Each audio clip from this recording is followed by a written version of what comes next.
নমস্কার।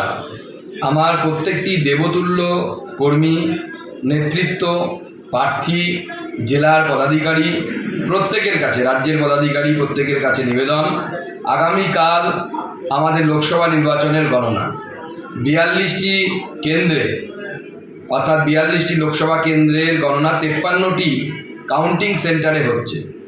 প্রত্যেকটি জায়গায় আমাদের কর্মীদের কাছে, বিশেষ করে কাউন্টিং এজেন্টদের কাছে অনুরোধ, তারা শেষ পর্যন্ত কাউন্টিংয়ে থাকবেন।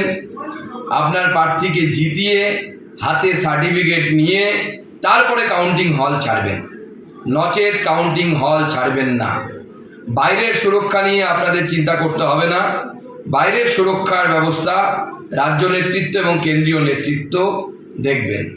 আমাদের কেন্দ্রের সকল নেতারা, মাননীয় প্রধানমন্ত্রী থেকে শুরু করে মাননীয় গৃহমন্ত্রী থেকে শুরু করে প্রত্যেকে বাংলার প্রতি নজর রাখছেন।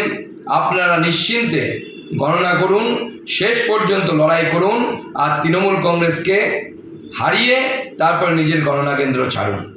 যারা বাইরে থাকবেন তারাও গণনায় নিযুক্ত কর্মীদের, নিজেদের সহযোদ্ধাদের যাতে মনোবল বাড়ে, সেই জন্য গণনা শেষ না হওয়া পর্যন্ত, ক্যান্ডিডেট সার্টিফিকেট নিয়ে না বেরোনো পর্যন্ত ময়দান ছেড়ে কেউ যাবেন না।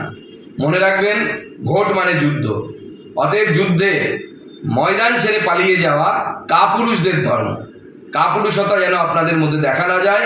শেষ পর্যন্ত লড়াই করবেন। আমরা সকলে কাঁধে কাঁধ মিলিয়ে লড়াই করব। এবং আমি আপনাদেরকে আশ্বস্ত করছি রাজ্য সভাপতি হিসেবে যে বিজেপি এইবার ঐতিহাসিক ফলাফল করতে চলেছে পশ্চিমবঙ্গে, এবং সর্ববৃহৎ রাজনৈতিক দল হিসেবে বিজেপি এবার আত্মপ্রকাশ করবে, এবং তারপর বিজেপির সরকার এই রাজ্যে শুধুমাত্র সময়ের অপেক্ষা।